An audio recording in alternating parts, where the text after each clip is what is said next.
ஹல்லேலூயா.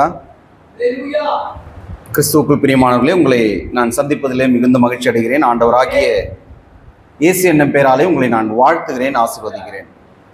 நீண்ட நாட்களுக்கு பிறகு உங்களை சந்திப்பதிலே மிகுந்த மகிழ்ச்சி.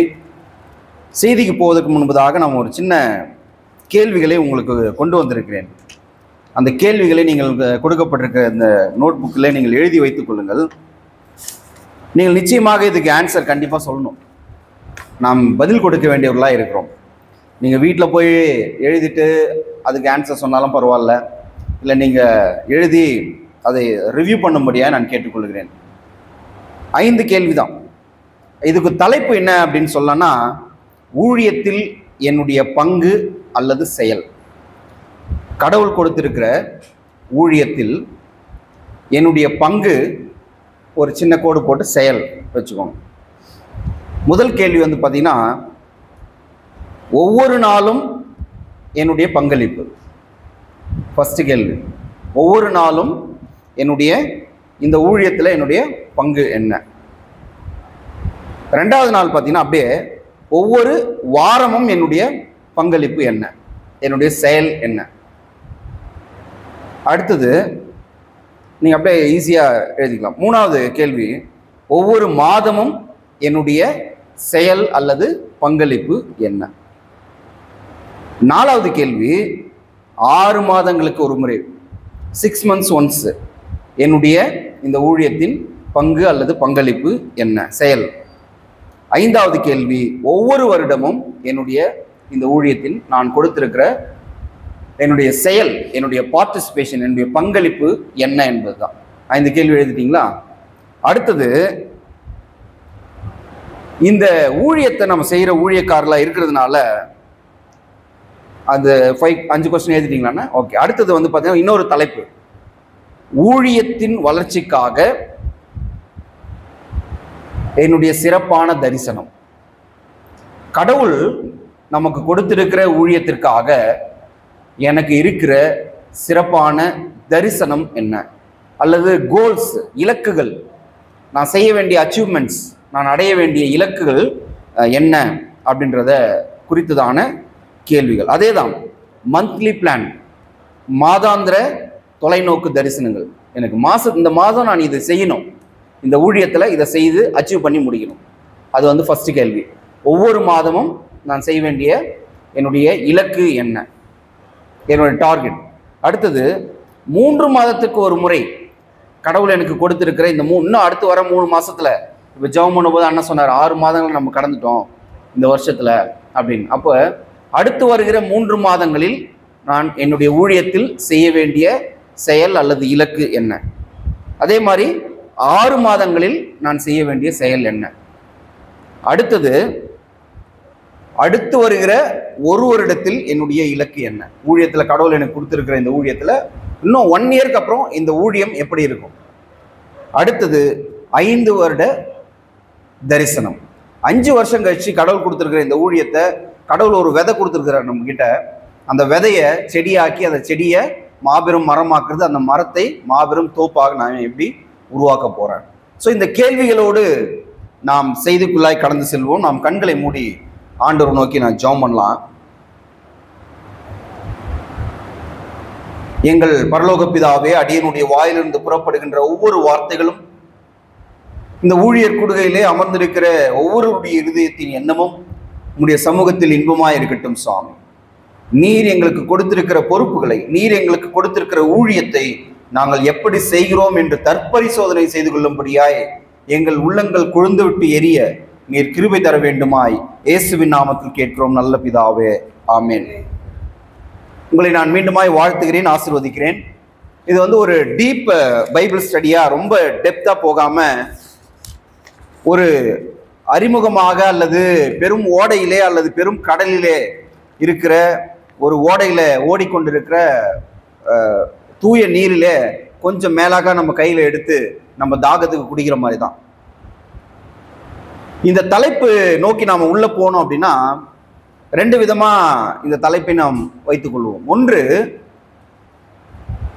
பர்சனலா ஆவிக்குரிய வாழ்க்கையில நான் யாரோடு இணைந்து இந்த ஊழியத்தை செய்து கொண்டிருக்கிறேன். பர்சனலாக இப்போ கடவுள் வந்து நம்ம எல்லாரையும் ஒரு ஊழியத்துக்கு இணைச்சிருக்கிறார். இந்த மண்டே பிரேயர் ஃபெலோஷிப்ல இணைந்து ஒரு ஊழியத்தை செய்றீங்க. அப்ப தனிப்பட்ட முறையில் தனியா உங்களுக்கான இந்த ஊழியத்திலே கொடுக்கப்பட்டிருக்கிற பொறுப்புகள், தரிசனங்கள், நீங்கள் செய்ய வேண்டிய செயல்கள், இவைகளினூடே நீங்கள் யாரோடு இணைந்து செயல்படுகிறீர்கள், இணைந்து இந்த ஊழியத்தை செய்கிறீர்கள். ஒன்று. அடுத்தது, ஒரு ஊழியத்தின் கூட்டமைப்பிலே நான் என்னுடைய உள்ளான மனிதனோடு, உள்ளான வாழ்க்கையில் இருக்கிற ஒரு மனுஷனோடு நான் இந்த ஊழியத்தை யாரோடு இணைந்து செயல்படுகிறேன். இது கொஞ்சம் புரிஞ்சுக்கிறது கஷ்டம்தான், ஆனாலும் பரவாயில்ல, நம்ம புரிந்து கொள்வதற்கு முயற்சி செய்வோம். ரொம்ப ஈஸியான ஆன்சர் நம்மளுக்கு கொடுக்கப்பட்டிருக்குது பைபிள்ல. பரிசுத்த மத்தேயு நற்செய்தி நூல் 28ஆம் அதிகாரம் 19, 20 நம்ம எல்லாருக்கும் தெரியும். ஒரு மிகப்பெரிய கட்டளை மார்க்கு நற்செய்தி நூல்ல நம்மளுக்கு கொடுக்கப்பட்டிருக்கிறது. மிகப்பெரிய கட்டளை இருக்கிறது, பிரதான கட்டளை இருக்கிறது. அதுதான் ஒவ்வொரு கிறிஸ்தவனுக்கும் அடிப்படை. நீங்கள் பிதா குமாரன் பரிசுத்தாவின் பெயராலே ஞானஸ்நானம் எடுத்துட்டீங்கன்னு சொன்னா, கிறிஸ்தவன் என்று சொன்னால் நமக்கு அடிப்படையான ஒரு வேலை நமக்கு கடவுள் கொடுத்திருக்கிறாரு. எங்க மார்க்லையும் இந்த மத்தேயுலையும் இயேசுவானவர் உயிரோடு எழுந்த பிறகு பரலோகத்துக்கு போறதுக்கு முன்னாடி கூப்பிட்டு எல்லாரையும் ஆசீர்வச்சிட்டு, நீங்கள் போய் சர்வ சிருஷ்டிக்கும், இந்த உலகத்தில் இருக்கிற எல்லா ஜீவராசிகளுக்கும், சர்வ சிருஷ்டிக்கும் என்ன பண்ணுங்க, சுவிசேஷத்தை அறிவியுங்கள், பிதா குமாரன் பரிசுத்தாவின் பெயராலே ஞான ஸ்நானம் கொடுங்கள் என்கின்ற மிகப்பெரிய கட்டளை கொடுத்திருக்கிறார். இதை கொடுத்துட்டு அவர் போயிட்டாருங்க. இப்பதான் நம்முடைய இந்த டாபிக் உள்ள வரும். 105ஆம் சங்கீதம் 1வது வசனம் நீங்க வீட்டுல போய் வாசிங்க, வாசி பாருங்க, குறிச்சு வச்சுக்கோங்க. நான் இந்த ஊழியத்தை மனித தன்மையோடு நான் செய்கிறேனா, மனுஷீகமாக சுயமாக என்னுடைய தேவைகளுக்காக அல்லது என்னுடைய சுய எண்ணத்தின்படி நான் செய்கிறேனா, அல்லது வேறு யாரோ ஒருவருடைய உறுதுணையான துணையோடு நான் செய்கிறேனா? அப்ப அவர் யாரு அப்படின்றது தெரிஞ்சுக்கணும். அவர் யாருன்னு தெரிஞ்சிச்சுன்னா நம்ம என்ன பண்ண மாட்டோம், எந்த நேரத்திலையும் சோர்ந்து போக மாட்டோம், எந்த நேரத்திலையும் நம்ம இடறி போக மாட்டோம், எந்த நேரத்திலையும் நம்மளை எங்க இருந்து தள்ளி விட்டாலும் நாம் திரும்ப எழுந்து இன்னும் வேகமாய் ஓடுகிற குதிரையை போல நாம் இருப்போம். என்னன்னா, பரிசுத்த ஆவி உங்களிடத்தில் வரும்போது நீங்கள் பலனடைந்து இந்த ஊர்லயும் பக்கத்து ஊர்லயும் இந்த தேசத்திலையும் பக்கத்து தேசத்திலையும் இந்த கண்டத்திலையும் பக்கத்தில் இருக்கிற கண்டங்கள்லையும், அப்புறம் என்ன சொல்றாரு, பூமியின் கடைசி பரியந்தம் நீங்கள் எனக்கு, அவ்வளவுதான். இந்த செய்தியினுடைய கருப்பொருள் இதுதான். தூய ஆவியாரோடு நீங்கள் இணைந்து இந்த ஊழியத்தை செய்கிறீர்களா? நீங்களும் நானும் தான். எனக்கும் அந்த கேள்விதான். இந்த தூய ஆவி என்பவர் ஒரு ஒரு நம்ம நினைக்கிற மாதிரி அல்லது கற்பனை செய்து கொள்கிற மாதிரி, ஒரு சாதாரண மக்கள் நினைக்கிற மாதிரி இது ஒரு ஆவி அப்படின்னு நினைச்சுக்கிறோமா? அவர் எப்பயாவது திடீர்னு வருவாரு, நம்மளுக்கு ஹெல்ப் பண்ணிட்டு போயிடுவாரு அப்படின்னு நினைக்கிறோமா? இல்லை, இவர் எங்கதான் இருக்கிறார்? முதல்ல இயேசுவானவர் போய் நான் உங்களுக்கு ஒரு தேட்டர் வாழனை அனுப்புறேன்னு சொல்றாரு, அப்பதான் அவர் வராரா? இந்த தூய ஆவி அப்படின்னு நம்ம சொல்லக்கூடாது, தூய ஆவியானவர் அல்லது தூய ஆவியார் என்று சொல்ல வேண்டும். என்று சொன்னால் இந்த திருத்துவ கடவுள் பிதா குமாரன் தூய ஆவியார் உடைய இந்த திருத்துவ தன்மையிலே தூய ஆவியார் மிக முக்கிய பங்கு வகிக்கிறார். அவருடைய ஆலோசனை, அவருடைய உந்துதல், அவர் தான் நம்மளை எழுப்பி விடுறாரு. காலையில நீங்க ஜெபம் பண்ணணும்னு யார் எழுப்புறது? அலாரம் வச்சு போன் அடிச்சா மட்டுமா எழுந்துடுறீங்க? இல்ல, தூய ஆவியார் உங்களுடைய உள்ளத்திலே அவர் என்ன பண்றாரு, தட்டி எழுப்புறாரு. நீங்க எழுந்து ஜெபம் பண்ணுங்க. திடீர்னு ஒருத்தருக்கு ஜெபம் பண்ணணும்னு தோணும், ஊழியக்காரங்களுக்கு சம்பந்தமே இருக்காது, ஆனா நீங்க எழுந்து அவங்களுக்காக ஜெபம் பண்ணுவீங்க. திடீர்னு ஒருத்தரை பத்தி சிந்தனை வரும், உடனே போன் பண்ணி எப்படி இருக்கீங்கன்னு விசாரிப்பீங்க. எப்படி வருது? தூய ஆவியார் உங்கள் உள்ளத்திலே இருந்து உங்களை எழுப்பி கொண்டிருக்கிறார். இவர் எங்க தாங்க இருக்கிறாரு பைபிள்ல? தூய ஆவியார் ஆதியாகமத்திலே இருக்கிறாரு. மனிதனை நம்முடைய சாயலாக, நமது சாயலாக மனிதனை உருவாக்குவோமாக என்று சொல்லப்பட்டிருக்கு. ஆதியாகமத்தை நீங்க போய் டீட்டெயிலா உள்ள வாசினா தெரியும். அப்புறம் ஆவியானவர் ஜலத்தின் மேல் அசைவாடி கொண்டிருந்தார் இருக்குதுங்களா பழைய ஏற்பாட்டுல? அப்ப இதெல்லாம் இருக்குது. இயேசுவானவரை அறிமுகப்படுத்துகிற யோவான் ரொம்ப அழகா சொல்றாரு. என்ன சொல்றாரு? இயேசுவானவர் எங்கிருந்து இருக்கிறாரா? ஆமா, வார்த்தை மாம்சமாகி அவராலே இல்லாமல் எதுவும் உருவாக்கப்படவில்லை. அப்ப இந்த தூய ஆவியார் குமாரனாகிய கிறிஸ்து நம்முடைய பரமபிதா படைப்பின் கடவுளாகிய பரமபிதா இவர்கள் எப்பொழுதும் என்றும் இணைந்து இருக்கிறார்கள். அதுதான் ஏசாமி யோவான் 17ஆம் அதிகாரத்துல ரொம்ப அழகா சொல்றாரு, நீரும் நானும் ஒன்றாயிருப்பது போல இவர்களும் உம்மில் ஒன்றாயிருக்க நான் உம்மை வேண்டிக் கொள்ளுகிறேன் என்று சொல்கிறார். அப்ப ஒரு எக்ஸாம்பிள் நான் உங்களுக்கு சொல்ல வரேன். முதல் விஷயம், பழைய ஏற்பாட்டுல ரொம்ப அழகா ஒரு மனிதனுடைய ஊழியத்தை நாம் பார்க்க போகிறோம். இவரை போல ஊழியம் பண்ணுங்க, இல்லைன்னா மரணம் வந்தா அவர் மாதிரி மரணிக்கணுங்க.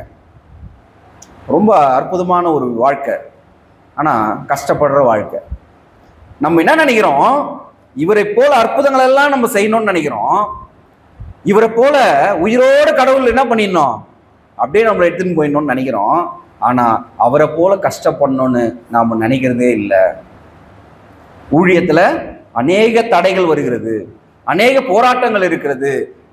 காடு மேடு எல்லாத்தையும் தாண்டி ஒரு காட்டு ஆறு என்ன பண்ணுதுங்க, போய் கடல்ல தான் போய் சேரணும். அது என்ன பண்ணோம், வழியில கல் இருக்கலாம், மண் இருக்கலாம், மேடு இருக்கலாம், மரங்கள் விழுந்திருக்கலாம், எது விழுந்திருந்தாலும் அதனுடைய நோக்கம் என்ன, காட்டு ஆறினுடைய நோக்கம் போய் கடல்ல போய் ரீச் பண்ணும். அப்ப ஊழியக்காரனுடைய நோக்கம் என்னவாக இருக்க வேண்டும், கடவுள் எனக்கு கொடுத்திருக்கிற இந்த ஊழியத்தை நான் தினமும் செய்வேன், ஒவ்வொரு வாரமும் செய்வேன், ஒவ்வொரு மாசமும் செய்வேன், ஒவ்வொரு 6 மாசமும் செய்வேன், ஒவ்வொரு வருஷமும் நான் செய்வேன். ஒவ்வொரு என்னுடைய வாழ்வின் ஒவ்வொரு தருணங்களிலும் கடவுள் எனக்கு கொடுத்திருக்கிற ஊழியத்தை செய்து கொண்டிருப்பது தான் என்னுடைய வேலை. விதைக்கிற வேலையை நம்மளுக்கு கொடுத்துருக்கிறாருங்க. நீங்க என்ன பண்ணணும், போய் விதைச்சினே தான் இருக்கணும். விளைய செய்கிறவர் அவரு, விளைய செய்கிறவர் அவரு.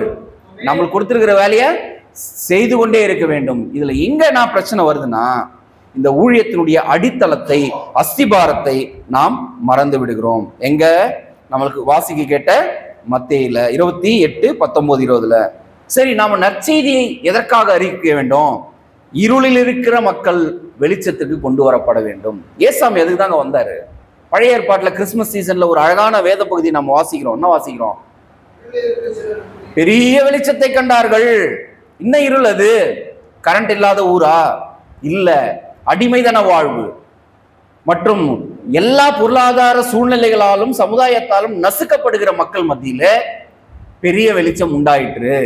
இயேசுவானவர் தன்னை எங்க போய் அடையாளம் பண்றாருன்னா, கலிலேயாவிலும் அந்த ஊருக்கு ஒதுக்குப்புறமான வாழ்கின்ற மக்கள் மத்தியில இந்த மாபெரும் கடவுளாய் இருக்கின்ற மனிதர், மனித வடிவில் இருக்கின்ற கடவுள் தன்னை அவர்களோடு அடையாளப்படுத்துகிறார். நாம ஊழியம் செய்கிறவங்கள யார் நம்மளை கொண்டாடணும்னா, யார் கொண்டாடணும், சொந்தம் நம்ம வீட்டில் இருக்கிறவங்களா இல்ல. யார் நம்மளை உரிமை கொண்டாடணும், இவர் எங்க ஐயா, இவர் எங்க அண்ணன். யார் கொண்டாடணும், நீங்கள் ஊழியம் செய்கின்ற இடத்துல இருக்கிற நம்முடைய விசுவாசிகள் உங்களை சொந்தம் கொண்டாட வேண்டும். அப்படிதானே கொண்டாடுறாங்க. ஒரு அம்மா தண்ணி குடிக்கிறதுக்கு போனாங்க, அந்த கதை நம்மளுக்கு எல்லாம் தெரியும். உடனே என்ன பண்றாங்க, எல்லாத்தையும் போட்டு ஓடுறாங்க. நான் மேசியாவை பார்த்துட்டேன், ஆண்டாண்டு காலமாய் காத்து கொண்டிருந்த மக்கள் எல்லாம் பார்க்காத ஒருத்தரை நான் பார்த்துட்டேன்னு சொல்றாங்க. அவங்களுக்கு எப்படி அந்த சொந்தம் கொண்டாடுற தன்மை வந்துச்சு? யாருமே இல்லாத, ஒரு ஆதரவே இல்லாம ஒரு குடும்பம் இருக்குது, 2 அக்கா தங்கச்சி, ஒரு தம்பி இருக்கிறான். அந்த வீட்டுக்கு போறாரு. அவங்க என்ன சொல்றாங்க, அவர்கள் அவரை சொந்தம் கொண்டாடுகிறார்கள். அப்ப ஊழியத்தின் பாதையில நம்முடைய குடும்பத்தினரை விடவும் நம்முடைய ஆவிக்குரிய பிள்ளைகள், நம்முடைய விசுவாசிகள், நம்மாலே ஆண்டவருக்குள் வழிநடத்தப்படுகிறவர்கள் நம்மை சொந்தம் கொண்டாட வேண்டும். அப்ப எப்படி சொந்தம் கொண்டாடுவாங்கன்னா, அப்ப கடவுள் எனக்கு கொடுத்திருக்கிற வேலையை மிக கிரமமாக நாம் செய்து கொண்டே இருக்கிற பொழுது கண்டிப்பா சொந்தம் கொண்டாடுவாங்க. பழுத்த மரத்துல தான் கல் அடிப்படும். நிறைய நேரங்கள்ல பழுத்த மரத்துல தான். 2 நாளைக்கு முன்னாடி எங்க சன்னு வந்து சொன்னா, பக்கத்து தெருவில் ஒரு வீட்டில் மாங்காய் காய்ச்சிருக்குது, நான் போய் அதை மாங்காய் அடிச்சு கல் எடுத்து அடிச்சு நான் மாங்காய் எடுத்துன்னு வந்தேன் அப்படின்னு எங்க சன்னு சொன்னான். நான் சொன்னேன், நீ ஏன் போய் அவங்க வீட்டில் கேட்காம பண்ண? இல்லை, அந்த வீட்டில் ஒரு ஆண்டி இருந்தாங்க, நான் அவங்ககிட்ட தான் சொன்னேன், நான் மாங்காய் பறிச்சுக்கிறேன்னு சொன்னேன். அப்போ நான் என்ன பண்ணேன், நிறைய கல்லை எடுத்து கலெக்ட் பண்ணி அதை வந்து என்ன பண்ணேன், மரத்தில் வீசினேன், எனக்கு மாங்காய் ஊந்துச்சு. அப்போ பழுத்த மரத்தின் மீது தான் கற்கள் எரியப்படும். நீங்கள் கனி கொடுக்கிற வாழ்க்கை வாழ்ந்தீங்கன்னா உங்கள் மேல் விமர்சனங்கள் வைக்கப்படும். நீங்கள் உண்மையான ஊழியம் செய்கிறீர்கள் என்று சொன்னால் உங்கள் மீது தாக்குதல்கள் செய்யப்படும். உண்மையாவே கடவுளோடு நீங்கள் இணைந்திருக்கிறீர்கள் என்று சொன்னால் உங்கள் மீது கற்கள் எரியப்படும். ஆண்டவர் எப்படிப்பட்டவரை தேடுறாரு தெரியுங்களா? ஸ்தேவான்களை கடவுள் தேடிக்கொண்டிருக்கிறார். ஸ்தேவான்களை கடவுள் தேடிக்கொண்டிருக்கிறார். இந்த ஸ்தேவான் யாரு அப்படின்னு டீட்டெயிலா உள்ள போனீங்கன்னா நம்மளுக்கு எல்லாம் தெரியும். ஞானத்தில் நிறைந்தவன், கடவுள் பக்தி உள்ளவன், பரிசுத்த ஆவியால் நிரப்பப்பட்டவர்கள், இவர்களெல்லாம் சேர்த்து ஒரு 7 பேரை சூஸ் பண்றாங்க. சூஸ் பண்ணி நீங்களாம் போய் ஊழியம் பண்ணுங்கப்பான்னு சொல்றாங்க. இதுல ஒரு ஆளு தான் ஸ்தேவான். இந்த ஸ்தேவானை கூட்டின்னு வந்து உட்கார வச்சு ஊருக்கு ஒதுக்குப்புறமா கல்லெறிந்து அவனை கொல்லுகிறார்கள். இங்க ஒரு ரகசியம் இருக்கிறது. என்ன ரகசியம் தெரியுங்களா? நீங்களும் நானும் ஜெபிக்கிறதற்காக இந்த ஊழியத்திற்கு அழைக்கப்பட்டிருக்கிறோம். ஜெபிக்கிறதற்காக இந்த ஊழியத்திற்கு அழைக்கப்பட்டிருக்கிறோம். ஜெபிப்பது நம்முடைய வாழ்வின், கிறிஸ்தவ வாழ்வின் அடித்தளம். ஒவ்வொரு ஊழியக்காரனுடைய அடிப்படையான விஷயம். உயிர் வாழனா சுவாசிக்கணுங்க, உயிர் வாழனா இதயம் துடிக்கணும்ன்றோம் இல்லையா? அப்போ ஊழியம் செய்யணும்னா ஜெபிக்கணும். எப்ப ஜெபிக்கிறது? எப்பவுமே ஜெபிக்கணும். ஜெபசந்தையோடு எப்பொழுதும் இருங்கள். நீங்க ஒருவேளை இந்த பிரசங்கத்தை கேட்டு உட்கார்ந்து கூட இருக்கலாம். ஆனா மனசுல ஆவியானவரே எனக்கு இந்த பிரசங்கத்தை விளங்க பண்ணுங்கன்னு ஜெபம் பண்ணுங்க. ஒவ்வொரு தருணங்களிலும் ஜெபிக்கிற சிந்தையோடு இருக்கிறவர்களை கடவுள் தேடிக்கொண்டிருக்கிறார். இங்க சேவான் கிட்ட என்ன பண்றது தெரியுமா? சேவானை நோக்கி கற்கள் எரியப்படுகிறது. ஆனால் இந்த மனிதன் என்ன தெரியுமா சொல்றான்? என் பாயன் மேல கல்லடிக்கிறீங்கன்னா சொல்றாரு, ஏன் என்ன கொல்றீங்கன்னா சொல்றாரு இல்ல. அந்த மனிதன் ரொம்ப அழகா சொல்றான், உங்கள் மீது கல்லடிகள் படுகின்ற பொழுது உங்கள் கண்கள் திறக்கப்படும், வானத்தில் இருக்கிற கடவுளை நீங்கள் பார்ப்பீர்கள். ஊழியத்தின் பாதையிலே சவால்களை சந்திக்கின்ற பொழுது, ஊழியத்தின் பாதையில இக்கட்டான சூழ்நிலைகளை சந்திக்கின்ற பொழுது உங்களுடைய ஆவிக்குரிய கண்களை கடவுள் நிச்சயமா திறப்பாரு. இன்னும் மேலானவைகளை நீங்கள் பெற்றுக்கொள்வீர்கள். இந்த உலகம் எரிகின்ற கற்களை குறித்து நீங்கள் கவலைப்படாதிருங்கள். அடுத்தது, இந்த சேவான் ஜெபிக்கிற மனிதனாய் இருக்கிறான். ஆண்டவரே, அவன் மறிக்க போறான், இவங்க விடுற மாதிரி இல்லை, கல்லெறிந்து அடித்து கொண்டு இருக்கிறார்கள், வழியில கத்துறாரா அழுகுறாரா அதெல்லாம் இல்லை, இந்த பாவத்தை இந்த மக்கள் மீது சுமத்தாதிரும் என்று ஜெபிக்கிற ஒரு தலைவனாக, ஒரு போர் வீரனாக அவன் இருக்கிறான். அப்ப எத்தனை ஊழியக்காரர்கள் நாம் ஜெபிக்கிறவர்களாக, எந்த தருணத்திலும் ஜெபிக்கிறவர்களாக, எந்த தருணத்திலும் கடவுளோடு பேசிக் கொண்டிருக்கிறவர்களாக நாம் இருக்கிறோம் என்கின்ற கேள்வி உங்கள் முன் நான் வைக்கிறேன். அப்ப ஜெபிக்கிற ஸ்தேவான்களை கடவுள் தேடிக்கொண்டிருக்கிறார். இந்த ஊழியத்துக்காக ஜெபம் பண்ணுங்க, டெய்லி ஜெபம் பண்ணுங்க. ஆண்டவரே, இந்த ஊழியத்துக்கு என்ன அழைச்சிருக்கிறீங்க இல்லையா? இந்த ஊழியத்துல என்னுடைய பங்கு என்ன, என்னுடைய செயல் என்ன, ஒவ்வொரு நாளும் நான் இந்த ஊழியத்துக்காக என்ன செய்யணும், ஒவ்வொரு வாரமும் நான் என்ன செய்யணும், ஒவ்வொரு மாதமும் நான் என்ன செய்யணும், ஒவ்வொரு 6 மாசத்துக்கு ஒரு முறை நாங்கள் என்ன செய்யணும், நாங்கள் கிராமங்களை சந்திக்கிறோமே அதுக்காக நான் என்ன பண்ணோம் ஆண்டவரே, எங்களுக்கு தெரியல, நாங்கள் எங்களுக்கு சொல்லிக் கொடுங்க. அப்போ ஜெபிக்க ஜெபிக்க என்ன மாறும்? எல்லாமே மாறுங்க. இன்றும் வரலாற்றில் நிற்கிற மனிதனாக இந்த ஸ்தேவான் இருக்கிறார். இதுக்கு பின்னாடி இன்னொரு விஷயம் இருக்குது. யார் கல் எறிவதற்கு காரணமாய் இருந்தானோ அவனுடைய வாழ்க்கையை கடவுள் திருப்பி போடுறாருங்க. அல்லேலூயா. உங்கள் மீது கல் எறிவர்களை பற்றி கவலையே படாதீங்க. கடவுள் அவர்களை தேர்ந்தெடுத்திருக்கிறார் என்று நினைத்துக் கொள்ளுங்கள். வாழ்வின் கடைசி தருணம் வரைக்கும் எருசலேமிலே, ரோமிலே கொண்டு போய் அந்த மனிதனை வீட்டுக்காவலில் வைக்கின்ற வரைக்கும், அவனுடைய தலை துண்டிக்கப்படும் அளவுக்கும் அந்த மனிதன் கிறிஸ்துவுக்கு உண்மையா இருக்கிற அளவுக்கு மாறிட்டாங்க. யாரு? சவுல். இந்த ஸ்தேவான் மேல கல்லெடுத்து அடித்து போனாங்க பாத்தீங்களா, ஒரு குரூப். என்ன பண்ணாரு அவரு? அவங்க ட்ரெஸ் எல்லாம் வாங்கி பாதுகாத்துக்கிறாரு. அப்ப அவங்க ட்ரெஸ் எல்லாம் அழுகாயிடும், எல்லாம் இங்க வச்சுட்டு போய் அவனை என்ன பண்ணிட்டு வாங்க, கொன்னுட்டு வாங்கன்னு சொல்லிட்டு உட்கார்ந்து ஆளை அடுத்த அதிகாரத்தை நீங்க வாசிங்கன்னு சொன்னா, அப்போஸ்தலர்ல ஒரே ஒரு சின்ன வார்த்தை அந்த மனிதனுடைய வாழ்க்கையை புரட்டி போடுதுங்க. முள்ளில் உதைக்கிறது உனக்கு கடினமாம். முடிஞ்சு போச்சு. நல்ல மாட்டுக்கு ஒரு சூடு, நல்ல மனுஷனுக்கு ஒரு சொல்லு. இந்த மனுஷன் இதை கேட்ட உடனே, அடடா நான் தப்பு பண்ணியிருந்தேன், இவர் தானப்பா உண்மையான கடவுள், ஒளி வடிவிலே கடவுள் காட்சி தருகிறார், நீ துன்பப்படுத்துகிற இயேசு நானே என்று சொன்ன உடனே முடிஞ்சு போச்சுங்க. எந்த அளவுக்கு வைராக்கியமா இருந்தானோ அந்த வைராக்கியம் கடவுளுக்காய் திரும்புகிறது. அடிக்கப்படுறான், 1 குறைய 40 அடிகள், 1 குறைய 40 அடிகள், கடல் சேதம், கப்பற் சேதம், பிரயாண சேதம், எத்தனை துயர்கள் வந்தாலும், பசியோடு இருந்தாலும், பட்டினியோடு இருந்தாலும், சிறையில் இருந்தாலும், வெளியே இருந்தாலும், உயர்ந்திருந்தாலும், தாழ்ந்திருந்தாலும், எந்த நிலையிலேயும் கடவுளுக்காக நிற்கிற ஒரு பவுலாக இந்த சவுல் மாறுகிறார். அப்ப ஸ்தேவான் மரிச்ச பிறகும் அவன் மீது கல்லெறிய காரணமாயிருந்த சவுல் பவுலாய் மாற முடியும் என்று சொன்னால், உங்கள் ஊழியத்திலே உங்களுக்கு எதிராய் யார் நின்னாலும் அதை குறித்து ஒருபோதும் கவலைப்படாதீர்கள், ஒரு நாளும் கலங்காதீர்கள். இப்ப அடுத்து இங்க வருவோம். பழைய ஏற்பாட்டில் ரொம்ப அழகான மனுஷங்க, நல்ல மனுஷன், யாருக்கும் பயப்படாத ஆள், தைரியமான ஆள். ஆனால் என்னன்னா வாழ்க்கையில் கடைசி நேரம் வந்துடுச்சு. தன் சீஷனை கூப்பிடுறாரு குரு, கூப்பிட்டு வாப்பா, என்னது கடைசி நேரம் வந்துடுச்சு என் வாழ்க்கையில், உனக்கு என்ன வரம் வேணும் நீ கேளு, நான் செய்கிறேன்னு சொல்கிறார். உனக்கு என்ன வரம் வேணும் நீ கேளு. இது ஃபர்ஸ்ட் பாயிண்ட்டுக்கு என்ன தலைப்புனா காத்திருங்கள். என்ன பண்ணோம்? காத்திருக்க வேண்டும். ஊழியம் செய்கிற நாம நிறைய நேரங்களில் காத்திருக்க வேண்டும். காத்திருக்கிற தன்மை நமக்கு வேண்டும். யாரு? எலியா. 2 ராஜாக்கள் 2ஆம் அதிகாரம் 9வது வசனத்திலிருந்து 16வது வசனம் வரைக்கும் நீங்க போய் வாசிங்கன்னா இந்த நிகழ்ச்சி ரொம்ப அழகா இருக்கும். ரொம்ப அழகா சொல்றாரு, உனக்கு என்னப்பா வேணும், நான் என்ன பண்ண போறேன், போயிடுறேன், உனக்கு என்ன வேணும் சொல்லு, என் நேரம் வந்துச்சு, நான் கிளம்ப போறேன். அப்ப அந்த மனுஷன் என்ன சொல்றாருங்க, பொன் கேட்டிருக்கலாம். அது திரும்ப வாசிங்கன்னா, உம்மிடத்தில் உள்ள வரம், உம்மிடத்தில் உள்ள தூய ஆவியின், உம்மிடத்தில் உள்ள ஆவியானவருடைய வல்லமை, உம்மிடத்தில் இருக்கிற என்னது கடவுளுடைய வல்லமை, அந்த வரம் எனக்கு இரட்டிப்பா வேணும். பயங்கரமான ஆளுங்க அவரு. புச்சாலும் புச்சாரு, புளியாங்கொம்பா புச்சாருங்க. சின்ன பிள்ளைங்களாம் விளையாடும் போது மரத்துல, நீங்க எந்த மரத்துல ஏறினாலும் உடஞ்சிடும் கிளை ஒரு ஸ்டேஜ். ஆனா புளியா மரம் ரொம்ப ஸ்ட்ராங்குன்னு சொல்லுவோம். ஏன்னா எதை இந்த மனிதன் தன்னுடைய வாழ்க்கையில மிகச்சரியானது என்பதை அறிந்து வைத்திருந்தான். அப்போ ஊழியக்காரர்களாகிய நீங்கள் இந்த ஊழியத்தின் சிறந்தது, கடவுள் என்னை கொடுத்திருக்கிற ஊழியத்துல இந்த வேலையை நான் செய்யணுங்க, இதுக்கு தாங்க கடவுள் என்னை கூப்பிட்டுக்கிறாரு. அது தொடங்கிற வேலையா இருந்தால் கூட பரவாயில்ல, வரவேற்கிற வேலையா இருந்தால் பரவாயில்ல, நம்ம ஹாஸ்பிட்டாலிட்டி மற்றவங்களுக்கு உதவி செய்கிற வேலையா இருந்தாலும் பரவாயில்ல, பிரசங்கம் பண்ற வேலையா இருந்தாலும் பரவாயில்ல, போதகம் பண்ணுகிற வேலையா இருந்தாலும் பரவாயில்ல, மற்ற எல்லா வேலைகளிலும் கிறிஸ்து அநேக நிலைகளில் நம்மை அழைத்திருக்கிறார். எந்த இடமா இருக்கட்டும்.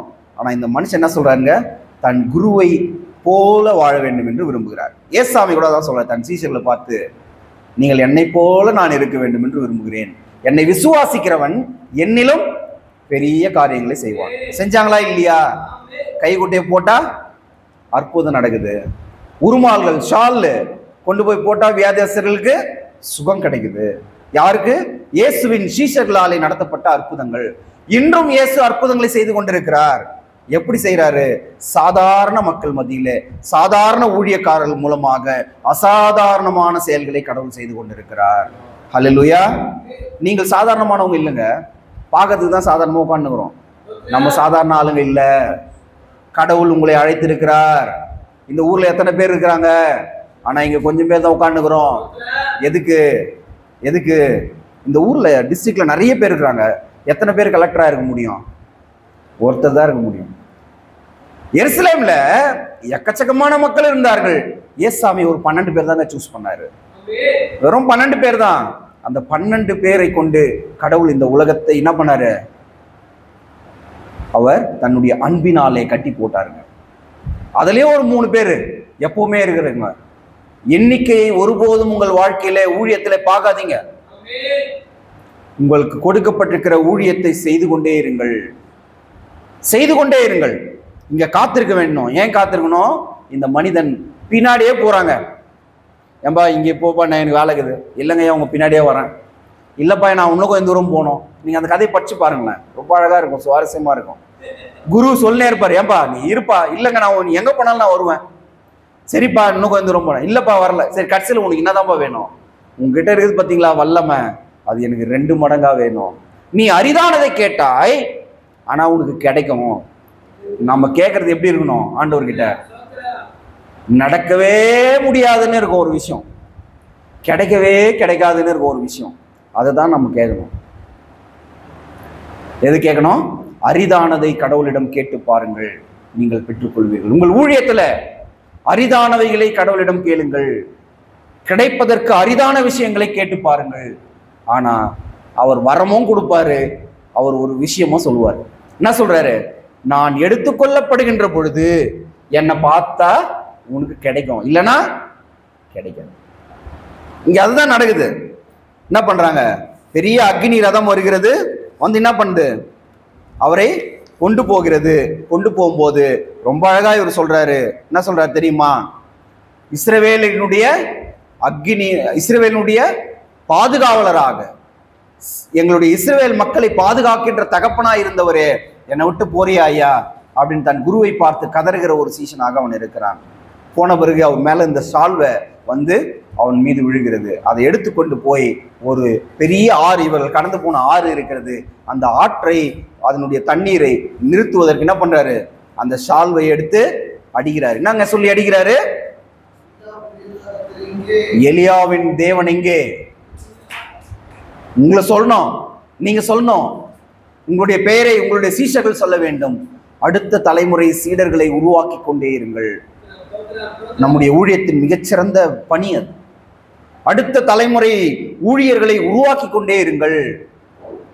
அப்ப உங்கள் சீஷர்கள் உங்களுடைய பெயரை சொல்லி ஆண்டவரிடத்துல கேட்கணும், ஐயா நான் இவரை போல, என்னுடைய குருவை போல நான் ஜெபிக்கிறவனா இருக்கணும், என் குருவை போல பிரசங்கம் பண்றவனா இருக்கணும், என் குருவை போல மக்களை நடத்துகிறவனா இருக்க வேண்டும்.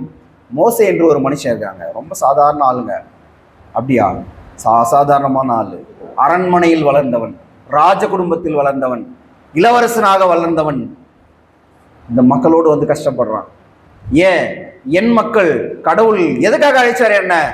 இந்த மக்களை விடுதலை பண்ணி கானான் தேசத்துக்கு கொண்டு போய் விடணும், அதுதான் என் வாழ்க்கையின் நோக்கம் என்பதை இந்த மோசே கண்டுகொள்கிறான். கடைசி வரைக்கும் ஆண்டவரோடு பயணப்படுகிறான். என்ன தெரியுமா கடவுள் அந்த மனிதனை குறித்து சொல்றாரு? இவன் என் வீட்டில் எங்கும் உண்மை உள்ளவன். அப்ப நம்மளை பார்த்து ஆண்டவர் சொல்லணும், என்னன்னு சொல்லணும்? எங்கும் உண்மை. என்ன பண்ணனா, இந்த மெசேஜ் டாபிக் வந்து எழுதி அனுப்ப சொன்னார். அண்ணா அனுப்பிட்டேன். நானும் நேற்று அவர் ஃபோன் பண்ணும்போதும் டிராவல்லே இருக்கிறேன். அனுப்பிட்டேன். ஒரு 2 நாளைக்கு முன்னாடியே எனக்கு ரிப்ளையும் வந்துச்சுங்க. சூப்பர் டாபிக் அப்படின்னு. நான் பரவாயில்ல, அண்ணா எப்பவுமே மேக்ஸிமம் ரிப்ளை பண்ண மாட்டாரு. எஸ் ஏதோ சரி ஓகே, நானும் அதை பெருசாக எடுத்துக்கல, வச்சுட்டேன். நேற்று திடீர்னு ஃபோன் பண்ணி, ஐயா மெசேஜ் டாப்பிக்கே வரலையே அப்படின்னோடனே, இல்லை நான் அனுப்பிட்டேனே. அப்புறம் பார்த்தா உங்கள் குரூப்லேயே டீமில் இருக்கிற ஒரு தம்பிக்கு அனுப்பிட்டுக்கிறேன். அவர் சூப்பர்னு இருப்பாருங்க. இப்போ ஆளே காணும் அவர். ஏன்னா என்ன பண்ணிட்டாரு, எனக்கு டாபிக்கு புரிஞ்சிச்சு, அதனால நான் என்ன பண்ணல, வரணும்னு அவசியமே இல்லை. நிறைய நேரங்களிலே நம்முடைய நேரத்தை கொடுப்பதற்கு நாம் யோசிக்கிறோம். நம்முடைய நேரத்தை கடவுளுக்கும் ஊழியத்துக்கும் கொடுப்பதற்கு யோசிக்கிறோம். கற்றுக்கொள்ளுகிறவன் எவனும் பெற்றுக்கொள்ளுகிறான். நீங்க எழுதி வச்சுக்கோங்க, இது உண்மை, இது உண்மை. நீங்கள் எந்த நிலையில போனாலும், எவ்வளவு உயரத்துக்கு போனாலும், நீங்கள் எப்பொழுது கற்றுக்கொள்ளுகிற மனப்பான்மையோடு இருக்கிறீர்களோ, நீங்கள் எல்லாவற்றையும் பெறுவதற்கு தகுதியானவர்கள். அல்லேலூயா. எனக்கு எல்லாம் தெரியும்னு நினைச்சா அங்கேயே முடிஞ்சு போச்சு. முடிஞ்சிச்சுங்களா? அல்லேலூயா. கற்றுக்கொள்ளுகிற எவனும் பெற்றுக்கொள்ளுகிறான், அவ்வளவுதான். அப்ப கற்றுக்கொள்வதற்கு நீங்கள் தயாராக இருங்கள். எந்த நிலையில இருந்தாலும், எந்த உயரத்திலே இருந்தாலும், எந்த இடத்துல இருந்தாலும், நீங்கள் உங்கள் ஊழியத்திலே கற்றுக்கொள்ள நீங்கள் தயாராக இருங்கள். கற்றுக்கொள்றது மட்டும் இல்ல, கற்றுக் கொடுப்பதற்கும் தயாராக இருங்கள். நீங்கள் கற்றுக் கொடுக்கிற பொழுதெல்லாம், நீங்கள் சொல்லிக் கொடுக்கிற பொழுதெல்லாம், நீங்கள் இன்னும் அநேகவற்றை நீங்கள் பெற்றுக்கொள்கிறீர்கள். இப்ப என்ன பண்ணிருக்கிறோம்னா, நாங்க ஞாயிறு பள்ளி ஆசிரியர்கள் பயிற்சின்னு ஒன்று தொடங்கியிருக்கோம். மாசம் மாசம் போறது. கிராமத்தில் இருக்கிற சண்டே ஸ்கூல் டீச்சர்ஸ் எல்லாம் ஒரு இடத்துல இது மாதிரி வர வச்சு என்ன பண்றோம்னா, அடுத்த மாசம் 4 வாரத்துக்கு இதான் லெசன், இதை எப்படி எடுக்கணும், கதையை எப்படி சொல்லணும், பிள்ளைங்களுக்கு போய் படம் எப்படி வரையணும் சொல்லி கொடுத்து அனுப்புறோம். ஒரு மாசம். அடுத்த மாசம் என்ன பண்றாங்க, அவங்க 4 வாரம் போய் பிள்ளைங்கிட்ட சொல்லி கொடுக்குறாங்க. திருப்பி அதுக்கு அடுத்த மாசம் வராங்க, திரும்பவும் போய் அவங்களுக்கு சொல்லி கொடுக்கணும். இப்போ மே மாசம் லீவ் விட்டேன், இப்போ ஜூன்ல திருப்பி ஸ்டார்ட் பண்ணுறோம். எதையாவது ஒன்றை நீங்கள் பெற்றுக்கொண்டவற்றை கற்றுக் கொடுத்து கொண்டே இருங்கள். உங்கள் உடன் ஊழியர்களுக்கு, உங்களோடு இருக்கிறவர்களுக்கு, ஊழியத்தில் உங்களோடு பயணப்படுகிறவர்களுக்கு நீங்கள் சொல்லி கொடுத்து கொண்டே இருங்கள். ஆனால் நான் போய் சந்திக்கிறவங்க யாரும் என் சொந்தக்காரே கிடையாது, எனக்கு அறிமுகமானவங்களே கிடையாது. ஆனால் அவர்கள் எல்லாரையும் நான் நேசிக்கிறேன். ஏன்னா அவர்களும் நம்மை போல ஒரு ஊழியக்காரர்கள். அவர்கள் இன்னும் அநேக ஆத்துமாக்களை ஆண்டவருடைய பாதையில கொண்டு வருகிறவர்கள். அப்ப கற்றுக் கொடுக்கிற மனப்பான்மையும் ஒவ்வொரு ஊழியக்காரருக்கும் இருக்கணும். இப்ப காத்திருந்து பெற்றுக்கொண்டார் ஒரு சீஷர். அடுத்து ரெண்டாவது என்ன பண்ணோம்? முடிவெடுக்க வேண்டும். மிக மிக சரியான முடிவுகளை நாம் எடுக்க வேண்டும். எங்க அப்போஸ்தலர்ல 7ஆம் அதிகாரம் 54 60 வரைக்கும் இங்க ரொம்ப அழகா சொல்லப்படுகிறது. யாரை பத்தி? இந்த யாராவது எடுத்து வாசிங்களேன். அப்போஸ்தலர் 6:8. அப்போஸ்தலர் 6ஆம் அதிகாரம் 8வது வசனம். நம்ம இப்ப பேசணும் இல்லையா ஒருத்தரை பத்தி?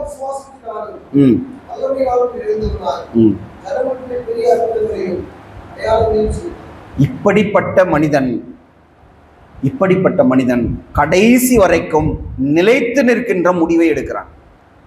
என் மீது கல்லெறிந்தாலும், என் மீது அம்புகள் எய்தாலும், என்னை எந்த சூழ்நிலையில் தள்ளினாலும் ஆண்டவர் அழைத்த அழைப்பிற்கு பாத்திரவானாக நான் கடைசி வரைக்கும் நிலைத்து நிற்பேன் என்கின்ற முடிவை எடுக்க வேண்டியவர்களாக ஊழியக்காரர்கள் இருக்கிறோம். கடவுள் நம்ம கிட்ட 2 கொம்பு கொடுத்துருக்கிறாருன்னா தெரியுங்களா உங்களுக்கு? 2 கொம்பு கொடுத்துருக்காரு, எல்லாருக்கிட்டையும் இருக்குது. ஒன்று செங்கோல், இன்னொன்று பெரம்பு, தடி. செங்கோலை கொண்டு அன்பா நடத்துங்க. தப்பு பண்ணா பெரம்பை எடுக்காத தன் தந்தை தன் மகனை பகைக்கிறார். 2 கோலையும் கடவுள் கொடுத்துருக்கிறார். தாவீது கையில அதே 2 கோல் தான் இருந்தது. என்ன பண்ணுவாரு? மெய்ப்பனின் கோலம் இருந்தது, தடியும். ஓநாய்களை பார்த்தா என்ன பண்ணோம்? மெய்ப்பனின் கோலை வச்சுலாம் பண்ண முடியாது, ஓட்டினாலாம் போகாது. தடியை தான் நம்ம எடுத்து விரட்டணும். அப்போ ஊழியத்தில் எங்கு சரியான முடிவை நாம் எடுக்க வேண்டுமோ, மிக தெளிவான முடிவை எடுக்க வேண்டுமோ, அங்கு மிகச்சரியான முடிவுகளை நாம் எடுக்க வேண்டும். அப்போ நாம் ஒரு முடிவு எடுத்தோம்னா அதுல மிகச்சரியாய் கடைசி வரைக்கும் நிலைத்து நிற்கிறவர்களாய் நாம் இருக்க வேண்டும். இந்த ஸ்தேவான் தன்னுடைய வாழ்க்கையின் கடைசி தருணம் வரைக்கும் நிலைச்சு நிற்கிறார். அப்போஸ்தலர்கள் எல்லோரும் பரிசுத்த ஆவியினால் நிரப்பப்பட்டவர்களாய் இருந்ததுனால தான் அது நடந்துச்சு. அப்ப யாரோட இணைஞ்சிருக்கணும்? நாம யாரோடு இணைந்திருக்கணும்? பரிசுத்த ஆவியானவரோடு இணைந்து இருக்கின்ற ஊழியத்தை நாம் செய்ய வேண்டும். எலியா கிட்டையும் எலிசா கிட்டையும் ஒரு விஷயத்தை கத்துக்கிறோம். என்ன கத்துக்கிறோம்? தன் குருவோடு இணைந்து ஊழியம் செய்கிறான். அதனால தாங்க 2 மடங்கு அவனுக்கு அதை பெற்றுக்கொள்ளணும்னு ஆசை வருது. நீங்கள் உங்களை அழைக்கப்பட்ட ஊழியத்திலே நீங்கள் நிலைத்து நில்லுங்கள். உங்களை இந்த ஊழியத்தில் வச்சுக்கிறாரா? உங்களை ஒரு குருவோடு இணைத்து இருக்கிறாரா? அதில் நீங்கள் நிலைச்சு நில்லுங்க. நான் கூட நிறைய இடத்துக்கு போகிறேன், ஆனாலும் ஒரே இடத்துல தான் என்னுடைய ஆணி வேறு இருக்கிறது. எவ்வளவு இக்கட்டுகள் வந்தாலும், எவ்வளவு எதிர் சூழ்நிலைகள் வந்தாலும் அதை விட்டு அந்த அடையாளத்தை நான் மாற்றுறதே இல்லை. ஏன் தெரியுமா? உங்களை கடவுள் ஆரம்பத்தில் உங்களை எதற்காக அழைச்சி வச்சிருக்கிறாரோ, இந்த ஊழியத்தை எதுக்காக கொடுத்துருக்கிறாரோ, எந்த குரு உங்களை நடத்தினாரோ, கடைசி வரைக்கும் அவரால் தான் உங்களை நடத்த முடியும். வேற யாரும் புரிஞ்சிக்கவே முடியாது. ஆவிக்குரிய வாழ்க்கையில நிறைய நீங்கள் போய் பாருங்கள். அநேக ஆவிக்குரிய குருக்களை நீங்கள் போய் பாருங்கள். பைபிள்ல இருக்கட்டும், உலக பிரகாரமாக இருக்கட்டும், நீங்க எங்கெல்லாம் போய் பார்த்தாலும் அவர்களுடைய குரு ஒருத்தர் தான் இருப்பார். யாரா இருப்பாரு? அவர்களை ஊழியத்துக்கு அழைத்தவராய் இருப்பார். அந்த ஆன்மீக பணிக்கு அழைத்தவராய் அவர் இருப்பார். அப்ப உங்களுடைய குருக்களை என்ன பண்ணாதீங்க, அடிக்கடி மாத்தினே இருக்காதீங்க. ஆனா ஒருத்தர் மாத்தினாங்க சூப்பரா. யாருங்க? கேயாசி என்ன பண்ணா? எலியா கிட்ட இருந்தாரு எலிசா. எலிசா கிட்ட இருந்து கேயாசி என்ன பண்ணாரு? நல்ல வேலைலாம் நல்லா செஞ்சாருன்னா ஊழியத்துல. ஆனா என்னன்னா, தன் குருவை தாண்டி என்ன பண்ணிடலாம்? வேறொரு குருவை ஏற்றுக்கொள்கிறான். என்னது? பொருள் சேர்க்கணும், அதுதான் என்னுடைய குரு என்று அவன் நினைத்து விட்டான். என்னாச்சு? அவனுடைய வாழ்க்கை மாறிடுச்சு. அப்ப நாம் குருக்களாய் இருந்தால், ஒரு தலைவனாகவோ அல்லது ஊழியத்தின் கடவுள் அழைத்திருக்கிற போதகராகவோ நாம் இருக்கின்ற பொழுது நம்முடைய சீஷர்களை மிகச்சரியாய் நடத்த நாம் கடமைப்பட்டிருக்கிறோம். அதே போல ஒருவேளை நான் சீஷனாய் இருந்தால் என்னுடைய குருவின் வார்த்தைகளை நான் மிகச்சரியாய் கையாளுகிறவனாய், அதை நான் கீழ்ப்படிந்து நடக்கிறவனாய் நான் இருக்க வேண்டும். ஏன்னா என்னை விட என்னுடைய குருவுக்கு தான் என்னை பற்றி நல்லா தெரியும். என் வாழ்க்கையில் எப்போ என்ன கஷ்டம், என் வாழ்க்கையில் என்ன தேவை அப்படின்னு என்னுடைய குருவுக்கு தான் தெரியும். அப்ப உங்களுடைய ஆவிக்குரிய குரு உங்களுக்காக ஜெபித்து கொண்டே இருக்கிறார். அவர் இருந்தாலும் மறைந்தாலும், இருந்தாலும் இல்லாவிட்டாலும், வாழ்ந்தாலும் மறைந்தாலும் எப்பொழுதும் அவர் நமக்காக ஜெபித்து கொண்டே இருக்கிறார். இது ஒரு அடிப்படையான ஒரு விஷயம்தான். இயேசுசாமி நம்மளுக்காக என்ன பண்ணுகிறாங்க? வாக்கு கடக்காத பெருமூச்சுகளோடு பிதா கிட்ட உட்காந்து உங்களுக்காகவும் எனக்காகவும் என்ன பண்ணுகிறாங்க? வேண்டுதல் செய்து கொண்டே இருக்கிறார். நீங்கள் ஊழியம் செய்வதில் ஒரு நாளும் சோர்ந்து போகாதீர்கள். முடிவெடுக்க வேண்டிய இடத்துல மிகச்சரியாய் மிக தெளிவான முடிவுகளை நாம் எடுக்க வேண்டும். கடைசியா செயல்படுத்துங்கள். இதில் தான் நம்ம நிறைய நேரங்களில் நிறைய சிக்கலே இருக்குது. என்ன சிக்கல்னா, கரெக்டாக காத்திருக்கிறோம், பெற்றுக்கொள்கிறோம், எல்லாமே இருக்குது, தூய ஆவியானவருடைய செயலோடு நாம் இருக்கிறோம். ஆனால் செயல்படுகிறேனா? வாசிக்க கேட்ட மத்தேயு 28:16-20 வரைக்கும் இயேசுவானவர் ஒரு கட்டளையை கொடுத்து நம்மளை வழி அனுப்புகிறார். இதெல்லாம் போய் செய்ப்பாங்க. மிஷனரிகள் செய்த ஊழியத்தை இன்றைக்கு நாம் செய்கிறோமா? எந்த ஊர் மிஷனரியானா இருக்கட்டுங்க, எந்த டினாமினேஷன் மிஷனரியானா இருக்கட்டும், அது பற்றிலாம் இல்லை. முதல் மிஷனரி யார் நம்மளுக்கு? இயேசுவானவர் தன்னுடைய சீஷர்களை அனுப்புறாருங்க. இந்திய தேசத்துக்கு ஒருத்தர் வராரு. முதல் மிஷனரி அவர் தான் நம்மளுக்கு. 2000 வருஷத்துக்கு முன்னாடியே சுவிசேஷம் நம்ம ஊருக்கு வந்து விட்டது. ஏதோ திடீர்னு யாரோ அமெரிக்காவில் இருந்தோ திடீர்னு யாரோ இல்லை, ஏசாமி கூடவே சாப்பிட்டு, ஏசாமி கூடவே தங்கி, ஏசாமி கூடவே வாழ்ந்து, ஏசாமி சிலுவையில் அறையப்படும் போது பார்த்து, அவர் அடக்கம் பண்ணும் போது கூடலாம் இருந்து, உயிரோடு எழுந்து, அவருடைய காயப்பட்ட கரத்தில் என் கையை வச்சாதான் நான் நம்புவேன், இல்லைனா நம்ப மாட்டேன் அப்படின்னு சொன்ன ஆளை கரெக்டாக என்ன பண்ணிக்கிறாரு? நம்ம ஊருக்கு அனுப்பிக்கிறாருங்க. இந்த ஜனங்க எதையுமே அவ்வளோ சீக்கிரம் நம்ப மாட்டாங்க. கரெக்டான ஆள் தோமா, நீ தான்ப்பா போகணும், போப்பா. எப்படி வந்தார்? எவ்வளோ தூரம் நடந்தார்? தெரியாது. எவ்வளோ தூரம் கப்பல் பிரயாணம் பண்ணார்? தெரியாது. முதல் மிஷினரி நம்மளுக்கு அவர் தான். இயேசுவை கண்ட சாட்சி, இயேசுவோடு இருந்த வாழ்வு, இயேசுவோடுவே பழகின ஒரு மனிதன் இயேசுவை சுமந்து கொண்டு வருகிறான் நம்ம ஊருக்கு, சென்னைக்கு. எத்தனை பேர் நீங்கள்லாம் போய் சாந்தோமில் போய் பார்த்தீங்க? அவருடைய உடல் வைக்கப்பட்டிருக்கிற இடம் இன்னைக்கு அந்த இடம் இருக்குது, பரவாயில்ல, ஒரு சாட்சி தான் அதெல்லாம். அப்போ அதை தொடர்ந்து வந்த கிறிஸ்தவ மிஷினரிகள் ஒவ்வொரு தேசத்துலேருந்தே வராங்க. இருளில் இருக்கிற மக்கள் பெரிய வெளிச்சத்தை பார்க்க வேண்டும். அவங்க வந்த உடனே தெருவில் நின்று இயேசு நல்லவன்னு சொல்லிட்டு மட்டும் போகலை, இருளில் இருக்கிற மக்களை வெளிச்சத்துக்கு கொண்டு வருகிறார்கள். யாருக்கெல்லாம் கல்வி கிடைக்கலையோ, யாரெல்லாம் கல்வி சாலைக்குள்ள அனுமதிக்கப்படலையோ, நான் கட்டுற ஸ்கூல் நீங்களாம் வாங்க, நாங்கள் உங்களை படிக்க வைக்கிறோம். எல்லாருமே போயிட்டு ஏதோ ஒரு அம்மா வந்துச்சுன்னா, ஏதோ ஒரு சுகவீனம் வந்துச்சுன்னா, இது ஏதோ ஒரு குத்தம், யாரோ பண்ண தப்புனால வந்துச்சு நினச்சின்னு இருந்த காலத்துலாம் பார்த்து, இதெல்லாம் அப்படிலாம் இல்லை, இது வைத்தியம் பார்த்தா சரியாயிடும், நீங்கள்லாம் வாங்க, நான் மருந்து கொடுத்து அதை சரி பண்ணுறேன். கல்வி பணி செய்கிறாங்க, மருத்துவ பணி செய்கிறாங்க. அது மட்டும் இல்லை, கொஞ்சம் கொஞ்சம் நம்ம பிள்ளைங்களாம் படிச்சுட்டாங்க, வேலை தெரில, அதுக்கும் ட்ரைனிங் இன்ஸ்டியூஷன்ஸ் நான் ஸ்டார்ட் பண்ணுறேன், வேலை செய்வதற்கான பயிற்சி நிறுவனங்களை உருவாக்குறாங்க. எல்லாம் படிச்சுட்டு போய் நல்லா வேலை செய்யுங்க, நீங்களும் எல்லாரும் போல சமந்தான், ஏசு எல்லாரையும் நேசிக்கிறாரு. இதுக்கு அவங்க என்ன பண்ணுறாங்க? தன் சொந்த பணத்தை, சொத்துக்களை விற்று கொண்டு வந்து என்ன பண்ணுறாங்க? ஏழை எளிய மக்களுக்கு செய்கிறாங்க. இப்போ என்ன தெரியுமா ஆச்சு? 150-200 வருஷம் தான் ஆகுது.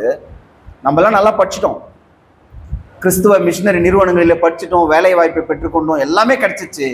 ஆனால் நான் மிஷினரியாக போவதற்கு எனக்கு விருப்பம் இல்லை. எனக்கு எல்லாம் வேணும், நான் எல்லாம் வாங்கிக்கிறேன், ஆனால் நான் என்ன பண்ண மாட்டேன், என் கை இப்படி தான் இருக்குமே தவிர ஒரு நாளும் இப்படி நான் நீட்டவே மாட்டேன்.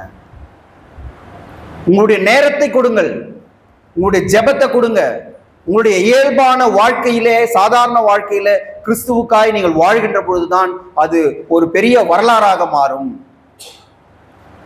ரெவல்யூஷன் என்பதை விட எவல்யூஷன், பரிணாமம், அது ஒவ்வொரு நாளும் நடக்கும். மிஷினரிகள் வந்தாங்க கிராமங்களில், இங்கே சவுத்தில், அதாவது சவுத்னா இங்கே நம்முடைய செஞ்சி, விழுப்புரம் இந்த பக்கங்கள்லாம் போனீங்கன்னா நிலத்திலே அடிமைகளாய் வேலை செய்த மக்கள், நிலமில்லாமல் வாழ்ந்த மக்கள், மற்ற நிலங்களில் போய் அடிமைகளாக வேலை செய்த மக்களை பார்த்து என்ன பண்ணுறாங்க? நீங்கள் ஒரு நாளும் அடிமை கிடையாது, நிலத்தை வாங்குறாங்க, அவர்களுக்கு நிலத்தை கொடுக்குறாங்க, பயிர் வச்சு நீங்கள் தான் முதலாளின்னு சொல்லிட்டு அந்த ஊருக்கே ஒரு பேர் வைக்கிறாங்க. இன்றைக்கும் இருக்குதுங்க. அப்போ அநேகருடைய வாழ்வை மாற்றின மிஷினரிகளை நாம் மறந்துட்டோம். நல்லதுதான், பரவாயில்ல, ஏன்னா அவங்க ஞாபகம் வச்சுணும்லாம் எதுவும் செய்யல. ஆனா இன்றைக்கு இருக்கிற ஊழியக்காரராகிய நீங்களும் நானும் நமக்கு கொடுக்கப்பட்டிருக்கிற ஆத்துமாக்களுக்காய் நாம் தினமும் என்ன செய்கிறோம்? ஒவ்வொரு வாரமும் என்ன செய்கிறோம்? 3 மாசத்துக்கு ஒரு முறை என்ன செய்யறோம்? அவர்கள் நன்றி உள்ளவர்களாய் இல்லாமல் போனாலும் பரவாயில்லை. சீகன் பாலுக்கு முதல்ல ஒருத்தருக்கு ஞானஸ்நானம் கொடுக்குறாரு, அவர் தொடர்ந்து திரும்பி போடிடுறாரு.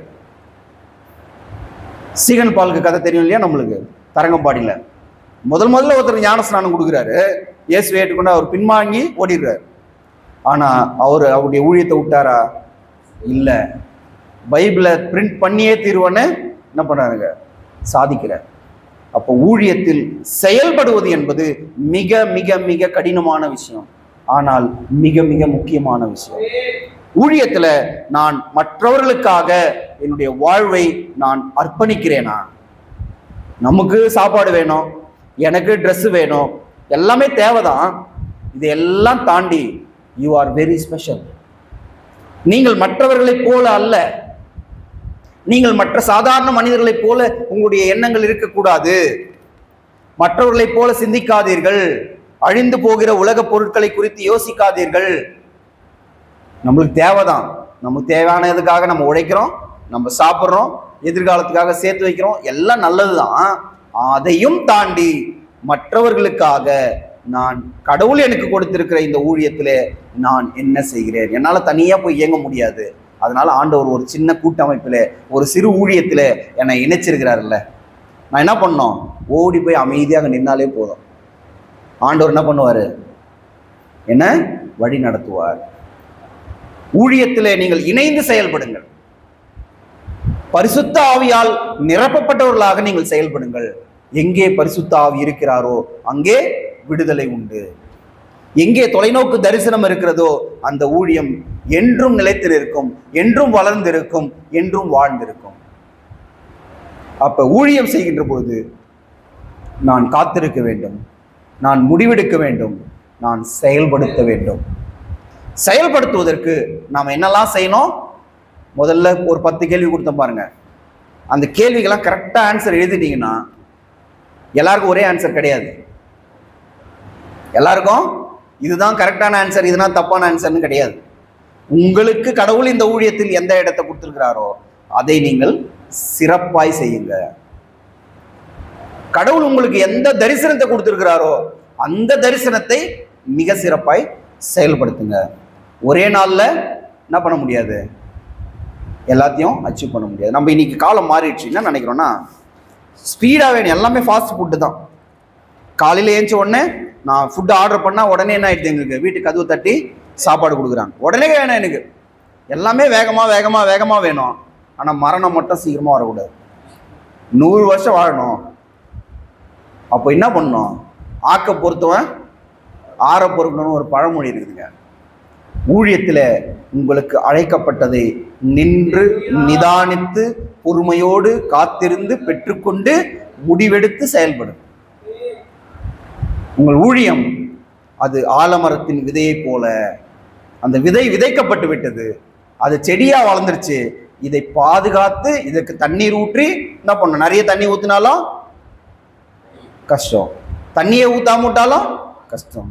வேலியும் போடணும், அதை பாதுகாக்கணும், அதை மரமாக்க வேண்டும். அது என்ன பண்ணும்? விழுதுகளை போல நிறைய விழுதுகளை கொடுத்து இன்னும் அநேக ஆயிரம் உயிரினங்கள் வந்து தங்குவதற்கான ஒரு இடமா மாறும். அப்போ தரிசனங்கள் நமக்கு தேவை, காத்திருத்தல் நமக்கு தேவை. அப்போ யாரோடு நீங்கள் இணைந்திருக்கிறீர்கள்? ஒரு நாளும் உங்களுக்கு கொடுக்கப்பட்டிருக்கிற ஊழியத்தை விட்டு நீங்கள் பின்வாங்கி போகாதீர்கள். உங்களுக்கு அழைக்கப்பட்ட ஐக்கியத்தில் நீங்கள் நிலைச்சிருங்க. நான் ஜெபம் பண்ணேன், என்ன சாமி உங்களுக்கு டாபிக் நான் என்னதான் எடுத்துன்னு போகிறது அப்படின்னு. அப்போ தான் இந்த டாபிக் நான் யோசிச்சேன். ஏன்னா நிறைய நேரங்களிலே நாம் பின்வாங்கி போகிறவர்களாக இருக்கிறோம். சின்ன ஊழியமாக இருக்கலாம், உங்களுக்கு கொடுக்கப்பட்டிருக்கிற குரூப் வந்து சின்ன குழுவாக இருக்கலாம். சோர்ந்து போகாதீர்கள், ஒரு நாளும் பின்வாங்கி போகாதீர்கள். ஏசாமி கிட்ட சின்ன டீம் தான் இருந்தவங்க, 3 பேர் கூட்டின்னு போகிறாருங்க ஜெபம் பண்ணுறதுக்கு. பாப்பா ஜெபம் பண்ணலாம், எப்பேற்பட்ட ஆள் அவர் ஏசாமி. ஜெபம் பண்ணுறது கூப்பிட்டா என்ன பண்ணணும்? போய் ஜெபம் பண்ண தானே பண்ணோம். என்ன பண்ணாங்க நம்ம ஆளுங்க 3 பேரும்? ஆனால் அவர் எப்போவுமே ஜெபம் பண்ணுறவர் தான். இவர் என்ன பண்ணார்? எப்போ பாரு ப்ரேயருக்கு தான் கூப்பிடுவார் நம்மள. நம்ம என்ன பண்ணோம்? கொஞ்சம் நல்லா தூங்கலான்னு தூங்குறாங்க. ஆனா ஆண்டவர் அவங்கள விட்டுட்டாரா? வெறுத்துட்டாரா? இல்லை. ஆனாலும் ஆண்டவருக்காய் இரத்த சாட்சியாய் மரிக்கும்படியாய் அவர்கள் வாழ்க்கை மாறுச்சு. ஒரு நாள் மாறும். நீங்கள் செய்கின்ற ஊழியத்தை நீங்கள் தொடர்ந்து செய்து கொண்டே இருங்கள். நீங்கள் தொடர்ந்து செய்து கொண்டே இருங்கள். நீங்கள் ஜெபித்து கொண்டே இருங்கள். பேசிக்கான அடிப்படையான விஷயம், பரிசுத்த ஆவியானவரோடு இணைந்து இந்த ஊழியத்தை செய்யுங்க. ஆண்டவரே, எனக்கு இந்த டீம்ல நான் இருக்கிறேன், இந்த டீம்ல என்னோட இந்த பிரதர் வந்து எங்களை நடத்துறாரு, அவருக்காக ஜெபம் பண்ணுங்க. ஒவ்வொருவருக்காக நீங்கள் ஜெபியுங்கள். போன முறை வரும்போது நான் தான் சொன்னேன், உங்க டீம்ல இருக்கிற ஒவ்வொருடைய பேரை எழுதி நீங்க பைபிளை வச்சு நீங்க அவங்களுக்காக ஜெபம் பண்ணுங்கன்னு சொன்னேன். ஜெபிக்க ஜெபிக்க பரிசுத்த ஆவியானவர் உங்களோடு இடைப்படுகிறதை நீங்கள் காண்பீர்கள். நீங்கள் எப்படி செயல்பட வேண்டும் என்பதையும் நீங்கள் அறிந்து கொள்வீர்கள். பரிசுத்த ஆவி எங்கே இருக்கிறதோ அங்கே என்ன இருக்கும்? விடுதலை இருக்கும். தூய ஆவியார் எங்கே இருக்கிறாரோ அவர் உங்களை வெற்றிகரமாக நடத்துவார். நீங்கள் யாரை சந்திக்க வேண்டும், யார் உங்களை சந்திக்க வேண்டும், எல்லாவற்றையும் திட்டமிட்டு செயல்படுத்துகிறவராக அவர் இருப்பார். ஆனால் நான் உலக பிரகாரமா என்ன பண்ணோம்? என்னுடைய குருவோடு நான் இணைந்திருக்க வேண்டும், என்னுடைய குருவோடு நான் பிணைக்கப்பட்டிருக்க வேண்டும். முப்புரி நூல் ஒருபோதும் என்ன பண்ணாது? ஈஸியாராது.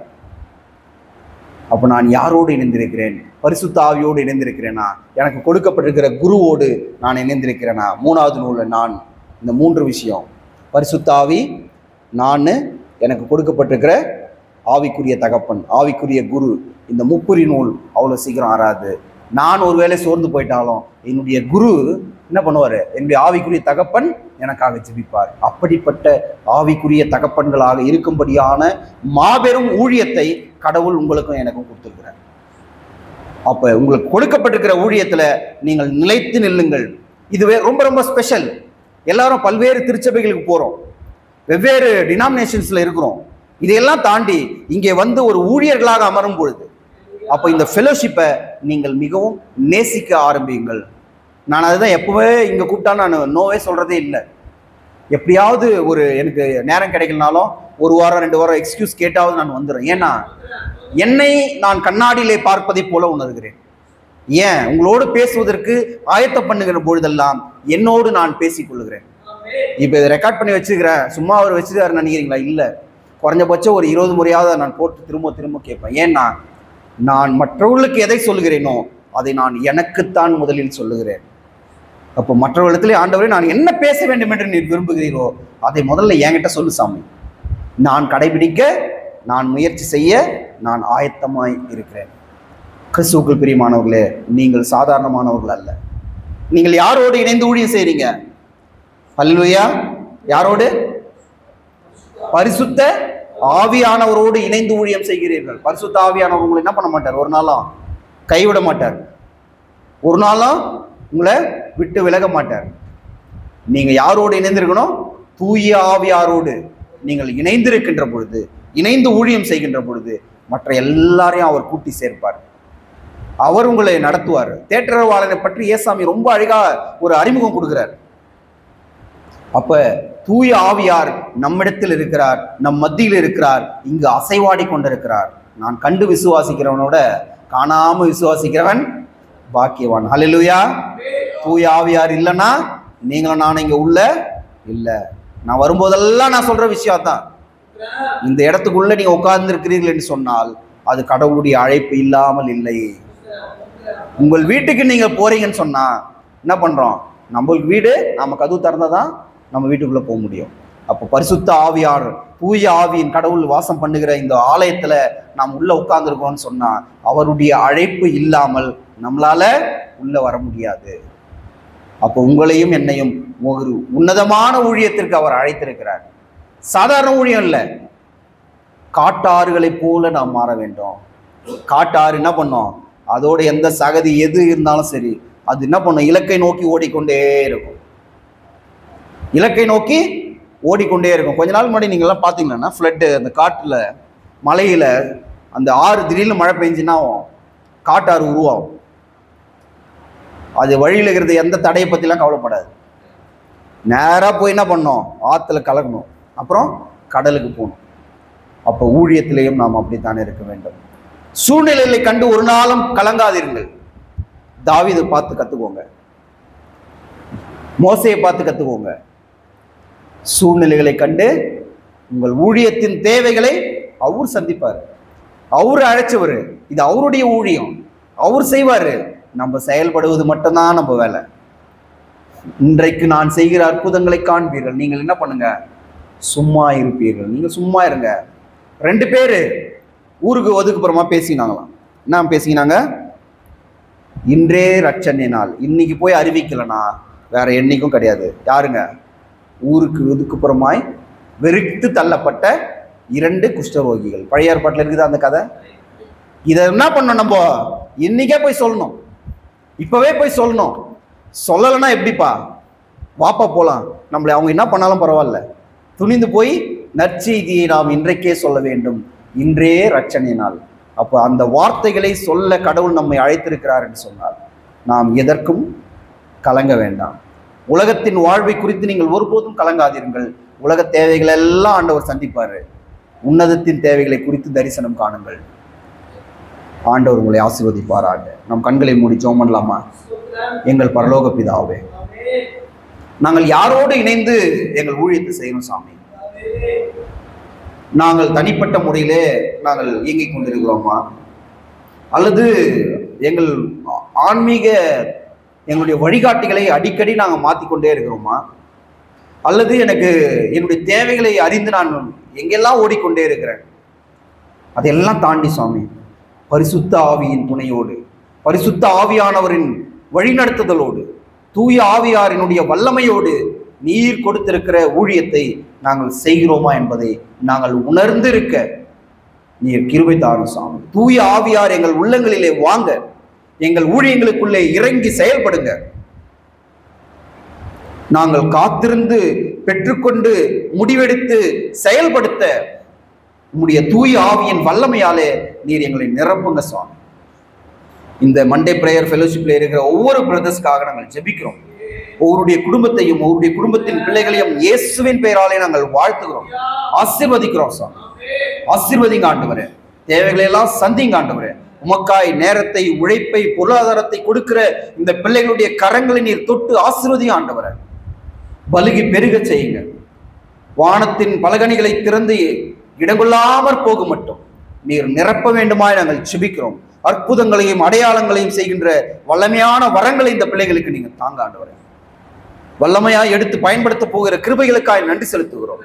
இன்னும் பலுகி பெருக, ஊழியத்தில் வளர, வலதும் இடதும் முன்னும் பின்னும் ஆண்டவரை ஓங்கி வளரும்படியான ஊழியத்தின் எல்லைகளை நீர் விஸ்தாரப்படுத்தும்படியாக நாங்கள் ஜெபிக்கிறோம். அப்படி செய்ய போகிற கிருபைகளுக்காய் நன்றி ஆண்டவரே. இந்த பிரேயர்ல கலந்து கொண்ட ஒவ்வொருவரையும், ஒவ்வொருடைய குடும்பங்களையும் ஆசீர்வதிக்க வேண்டுமாய் இயேசுவின் நாமத்தில் கேட்கிறோம் நல்ல பிதாவே. என் ஆத்துமாவே கர்த்தரை ஸ்தோத்திரி.